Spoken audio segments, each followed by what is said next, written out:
ஒரு பள்ளியில அ ஒரு டிராமா நிகழ்ச்சி மாரி நடக்குது. அதுல வந்து ஒரு விளம்பரம், ஒரு வாஷிங் மிஷினுக்கான விளம்பரம் மாரி அந்த பள்ளி குழந்தைகள் வந்து பண்ணி காட்டுறாங்க. ஒரு டீச்சர் அத வழிநடத்துறாங்க. மாநிறமா இருக்கிற ஒரு மாணவரும், ரொம்ப வெள்ளையா இருக்கிற, வெளுப்பா இருக்கிற ஒரு மாணவரும் வந்து வாஷிங் மிஷினுக்குள்ள இருக்கிறாங்க. அது வந்து அ வாஷிங் மிஷின் வந்து இந்த கருப்பா இருக்கிற மாணவர் உள்ள போயிட்டு, அது வெளுப்பா இருக்கிறவரு வெளிய வராரு. அப்ப அவ்வளோ சுத்தப்படுத்தும் அந்த வாஷிங் மிஷினு அப்படின்ற அர்த்தத்துல அந்த ஒரு விளம்பர படம் மாரி முயற்சி பண்ணியிருக்காங்கன்னு வச்சுக்கங்களேன். ஆனா அது பார்க்கும்போது எனக்கு ரொம்ப ஷாக்கா இருந்துச்சு. ஒரு ஸ்கூல்ல அதுவும் ஒரு டீச்சர் இத வந்து செய்றாங்க. அந்த பையன உள்ள தள்ளிட்டு இன்னொருத்தன வெளிய வர சொல்றாங்கன்னா, இது அந்த மாணவர்கள் எவ்வளோ கஷ்டப்பட்டுருப்பாங்க.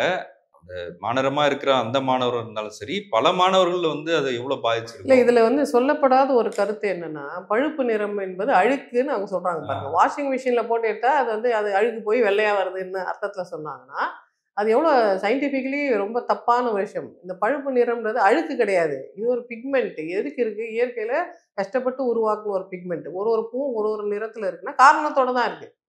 அப்ப மனிதர்கள் ஏன் இந்த நிறத்துல இருக்கிறாங்க?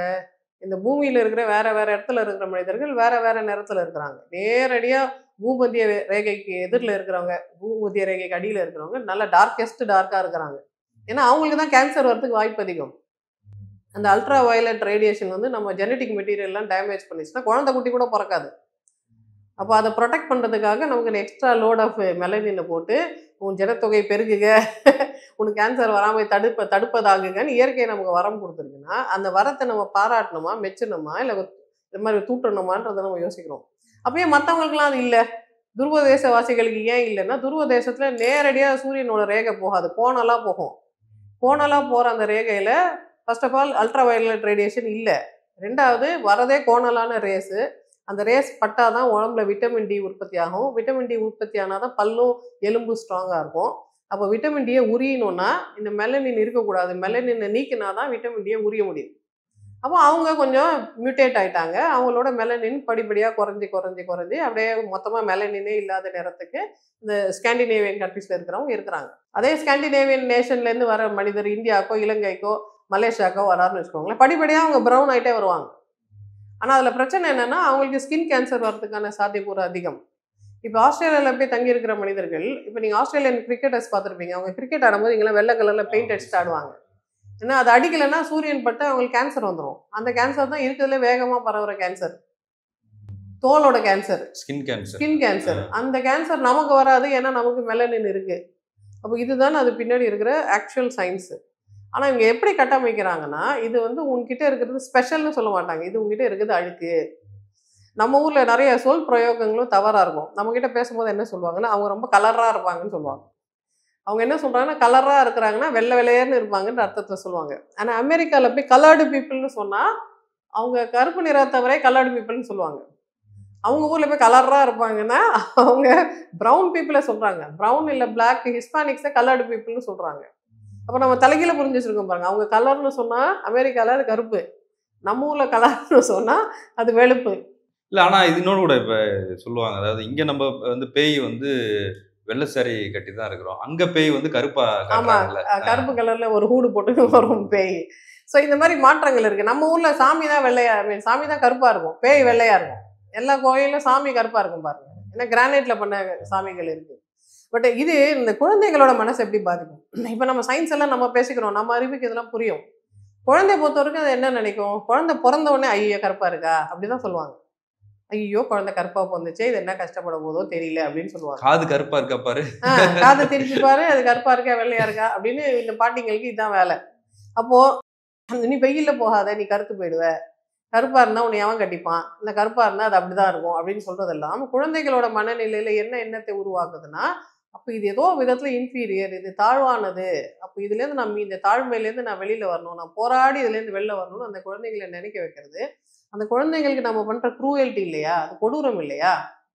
எல்லா கலரும் கடவுள் குடுத்தது. நீங்க உண்மையிலேயே ஆன்மீகவாதின்னா, கடவுள் குடுத்ததுன்னு நினைச்சீங்கன்னா, கிருஷ்ணரும் கருப்பு, ராமரும் கருப்பு. நீ கிருஷ்ணா மாரி அழகா இருக்கேன்னுலாம் சொல்லியிருக்கணும். இவங்க என்ன சொல்றாங்க? "நீ ஏன் இப்படி இருக்க?" அப்படின்னு தான் சொல்றாங்கன்னா, அப்போ அழுக்கு யார்கிட்ட இருக்குன்னா, அவங்க கண்ல இருக்கு, அவங்க மனசுல இருக்கு.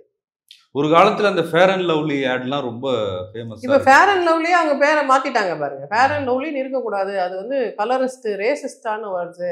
அந்த ப்ராடக்ட்டோட பேர் இப்ப வந்து க்ளோ அண்ட் லவ்லி. பேரை மாத்திட்டாங்க. ஃபேர்ன்னு இருக்கக்கூடாதுன்றது அவங்களுக்கு தெரியுது. ஆனா பொதுமக்களோட அந்த பொது புத்தியில அந்த மாற்றம் இன்னும் வரல. ஈவன் தமிழ் படங்கள்ல கூட பாருங்களேன், ஒரு பெண் வந்து கருப்பா இருந்தா அந்த பொண்ணு கேலி பண்றது, வெள்ளையா இருந்தா அந்த பொண்ணு பின்னாடி பேன்னு அலையிறது, இது மாதிரிலாம் படங்கள் இன்னும் சித்தரிக்கிறாங்க. இன்னும் அப்படிதான் சித்தரிக்கிறாங்க. கவுண்டமணி கூட அவரோட தங்கச்சிக்கு சிவப்பு பெயிண்ட் அடிச்சு ஆ. கல்யாணம் பண்ணி வச்சிருவாரு. ஸோ இந்த மாதிரிலாம் பண்றது வந்து திரும்ப திரும்ப அவங்க வந்து அதுவும் இந்த விளையாட்டுகள்லாம் பெண்களை இப்போ ஒரு ஆணுக்கு அந்த மாதிரி பண்ணலாம்ல, அது பண்ண மாட்டாங்க. ஏன்னா ஆண்ல வந்து ரஜினிகாந்த் கருப்பா இருந்தாலும் அவர் தான் சூப்பர் ஸ்டார்ன்னு அவங்க கிரீடம்லாம் வச்சுட்டாங்க. இப்போ பெண்கள மட்டும் ஏன் இப்படி பண்றீங்க? உங்களுக்கு ஆண்கள்ல கருப்பா இருக்கிறவரு சூப்பர் ஸ்டாரா இருக்கலாம். நீ நடந்தா இல்ல நடை ஆம்பளை அழகு. கருப்பா இருந்தா அழகுன்னு கூட சொல்றாங்க. பெண்கள் கருப்பா இருக்கும்போதும் அழகுதான். இந்த இந்தியாவிலேயே வரலாற்று ரீதியா புராதன ரீதியாக இதிகாசங்கள்ல நீங்க ரொம்ப பவர்ஃபுல் விமன்லாம் பாருங்களேன். திரௌபதி கருப்பு, குந்தி கருப்பு, சத்தியவதி கருப்பு, சீதை மட்டும் தான் சிவப்பு. ஏன்னா சீதை நேபாளிஸ் பொண்ணு. ராமர் ஆனா நம்ம ஊர் பையன். அதனால அவர் கருப்பு. கண்ணகியை விட்டீங்களே. கண்ணகி தெரியாது சார். கதையில தானே வராங்க. அதுல கண்ணகி கலர் என்னன்னு எனக்கு தெரியல. பட் இந்த மாதிரி ரொம்ப ரொம்ப புராதனமான இதிகாசங்கள் இருக்குல்ல. அது எல்லாத்துலயும் ஸ்ட்ராங் விமன் கேரக்டர்ஸ் எல்லாம் கருப்பு கலர். ஏன்? ஏன்னா அந்த காலத்து ஆட்சி செய்தவர்கள் பெண்கள்.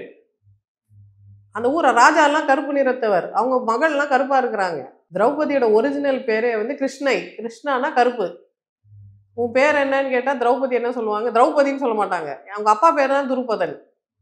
அந்த பொண்ணோட பேரு கிருஷ்ணா. அப்போ ஒரு பொண்ணுக்கு கிருஷ்ணான்னு பேர் வைக்கிற அளவுக்கு அந்த பொண்ணுக்காக ஊர் நாட்டுல இருந்து எல்லாரும் வந்து போட்டியெல்லாம் போட்டு 5 பேர் தாவி தாவி இந்த பொண்ணு தான் வேணும்னு கல்யாணம் பண்ண பொண்ணு வந்து ப்ரவுன் ஸ்கின் கேர்ள். அப்போ ஒரு காலத்துல ப்ரவுன் ஸ்கின் உமன் இங்க ரொம்ப பவர்ஃபுல்லா தான் இருந்திருக்கிறாங்க. நீங்க ஏன் சிறுமைப்படுத்துறீங்க? ஏன் குழந்தைங்களுக்கு இந்த காம்ப்ளெக்ஸை உருவாக்குறீங்க? ஏன் குழந்தைகளை இந்த மாதிரி திரும்ப திரும்ப கஷ்டப்படுத்துறீங்க? சில குழந்தைகள் வந்து சொல்றாங்க, எங்க அம்மா அவ்வளோ சிவப்பா இருப்பாங்க. நான் ஏன் இப்படி இருக்கேன்? எங்க அப்பா அவ்வளோ பெரிய ஆளு. உங்க அப்பா அவ்வளோ பெரிய பணக்காரர்ன்னு சொல்ற, அவ்வளோ பெரிய ஆளு படிச்சவர்ன்னு சொல்ற. நீ என்ன இப்படி இருக்கிற ஏழை வீட்டு குழந்தை மாரின்னு எனக்கு சொல்ட்டாங்க. என்ன ஏழை வீட்டு குழந்தைன்னு சொல்லிட்டாங்க. அப்ப கருப்புனா அந்த ப்ரவுன் கலர் எதோடலாம் அசோசியேட் பண்றோம். அது அழுக்கு, அது ஏழ்மை, அது தாழ்மை, அது சரியில்லாதது. அவங்க ஏதோ போட்டு ரப் பண்ணி தேய்ச்சு அப்பி அதை சரி பண்ண வேண்டியதுன்னு ஏன் சொல்லணும்? இதுதானே ஸ்டாண்டர்ட். முதல் இந்த உலகத்திலேயே இந்த இந்த மொத்த ஏர்த்லயே பெரிய கிங்டம் ஆரம்பிச்ச ராஜாலாம் ஆப்பிரிக்கன் கிங்ஸ். கருப்பு ராணிகள் தான் இந்த உலகத்தை ஆட்சி செய்திருக்கிறாங்க. அப்ப அதுதானே யதார்த்தம். அதுதானே வரலாறு. ரிச்னஸ்னாலே அது ரொம்ப ஃபேரா இருக்கிறது. அப்படி கிடையாது. அது நமக்கு சொல்லப்பட்ட கற்பிதம். இன்னும் ஒரு 10 வருஷத்துக்கு ஒரு ப்ரவுன் ஸ்கின் உமன் நீங்க ரொம்ப பணக்காரியா காட்டுங்களேன். அதுதான் அப்ப ப்ரவுன் ஸ்கின் தான் ரொம்ப பியூட்டிஃபுல்லா இருக்கு. அதான் பவர்ஃபுல்னு சொல்லிடுவோம். இப்ப கூட ஜீசஸ் கிரைஸ்ட வெள்ளையா காமிச்சதுனால தானே ஜீசஸ் கிரைஸ்ட் வெள்ளைன்னு நம்ம நினைக்கிறோம். ஜீசஸ் கிரைஸ்ட் ப்ரௌனா காட்டுறாங்க இப்போ. சில அமெரிக்கன் ரெவல்யூஷனரிஸா என்ன பண்றாங்க? Jesus is not white, Jesus is black அப்படின்னு சொல்லி பிளாக் ஜீசஸ் வச்சிருக்காங்க. இப்படிதானடா எங்களை ஏமாத்தின. இப்ப நம்ம ஊர்ல இந்த கிறிஸ்துமஸ் காலங்கள்ல கூட கிறிஸ்துமஸ் தாத்தா கருப்பாவே வராரு. அப்போ இங்க ராணி இல்லன்னா முன்னாடி எல்லாம் செலக்ட் பண்ணும் போதே சிவப்பா இருக்க பையனை பார்த்து செலக்ட் பண்ண வேஷம் போடுறதுக்கு. இப்ப கொஞ்சம் அது ஓரளவுக்கு மாறி இருக்கு. இப்ப நீங்க பாத்தீங்கன்னா நம்ம ஊர்ல பெண்கள்ல வந்து லக்ஷ்மி, சரஸ்வதி எல்லாம் வெள்ளை வெள்ளையா அவங்க ஏன் கற்பனை பண்றாங்கன்னா ராஜா ரவிவர்மா அப்படி பணம் வரைஞ்சிட்டாரு. அதுக்கு முன்னாடி பெண்களை யாரும் வந்து சிவப்பாலாம் வரையல. இப்ப நீங்க ராமநாதபுரம் மாளிகை இல்லைன்னா தஞ்சை பெரிய கோயில இருக்க சிற்பங்கள் பார்த்தீங்கன்னா சிற்பம் வரையப்பட்ட பெண்களும் ஆண்களும் பழுப்பு நிறத்துல இருக்கிறாங்க. பழுப்பு பெயிண்ட் போட்டு தான் வரைஞ்சிருக்கிறாங்க அவங்கள. அப்ப அந்த காலத்துல அவங்க தான் டான்ஸ் ஆடிருக்காங்க. அவங்க தான் பெரிய பெரிய அரண்மனைகள்ல வாழ்ந்திருக்கிறாங்க. அவங்க நார்மலாவே ப்ரௌனா இருக்கிறது தான் பவர்ஃபுல்லா இருந்திருக்குன்றப்போ அந்த வரலாறை மாத்திட்டோம். எப்படி ஜீசஸை வெள்ளையாக்குனாங்களோ அது மாதிரி இங்க லட்சுமி சரஸ்வதி பார்வதியை வெள்ளையாக்கிட்டாங்கன்றதுனால அதுதான் உண்மைன்னு எடுத்துக்க முடியுமா? அதை விட ஒரு மிக சிறப்பான விஷயம் என்னன்னா நிறைய பள்ளிக்கூடங்கள் இந்த மதர் இந்தியா வேஷம் போடுறதுக்குன்னு ஒரு பெண்ணை சூஸ் பண்ணுவாங்க. அந்த மதர் இந்தியா வேஷம் போட்ட பொண்ணு எப்பவுமே வெள்ளையா தான் இருக்கும். ஏன் மதர் இந்தியா ப்ரௌனா இருக்க மாட்டாங்க? மதர் இந்தியாவுக்கு அந்த நார்த் ஈஸ்டர்ன் ஃபீச்சர்ஸ் இருக்காதா? மதர் இந்தியா குள்ளமா இருக்க மாட்டாங்களா? மதர் இந்தியா ஷார்ட் ஹேர் வச்சிருக்க மாட்டாங்களா? மதர் இந்தியா ஜீன்ஸ் எல்லாம் போட மாட்டாங்களா? போட மாட்டாங்க. ஏன்னா இவங்க அவ்வளவு பிற்போக்குவாதிகள். ஸ்கூல்ஸ்ல இது நடக்கும். அதாவது கொஞ்சம் ஃபேரா இருக்க பசங்களை ஃப்ரண்ட்ல நிக்க வச்சு டான்ஸ்ல ஆட விடுறது. எல்லா ஸ்கூல்லயும் அப்படி நடக்கிறது இல்ல. இப்பெல்லாம் சில ஸ்கூல்ஸ் எல்லாம் ரொம்ப இப்போ மாற்றங்கள் இருக்கலாம். நான் படிக்கிற காலத்துல சொல்றேன். ஸோ அது மாதிரி அப்போ வந்து குறத்தி டான்ஸுக்கெல்லாம் ப்ரௌன் ஸ்கின் சில்ட்ரனு, அந்த மாதிரி மேட்டுக்குடி டான்ஸுக்கெல்லாம் ஃபேர் ஸ்கின் சில்ட்ரனு அப்படின்னு செக்ரிகேஷன் பண்ணுறது இந்தியாவில் தொடர்ந்து சினிமாவும் அப்படிதான் இருந்திருக்கு. அப்போ இதெல்லாம் இன்னைக்கு தலைமுறையினர் உடச்சி வெளியில் வரணும்னா நாம் அதை பற்றி பேசணும். இந்த மாதிரி அசிங்கமான விஷயம் யாராவது பண்ணாங்கன்னா this is so bad, shame upon you நம்ம சொல்லி தான்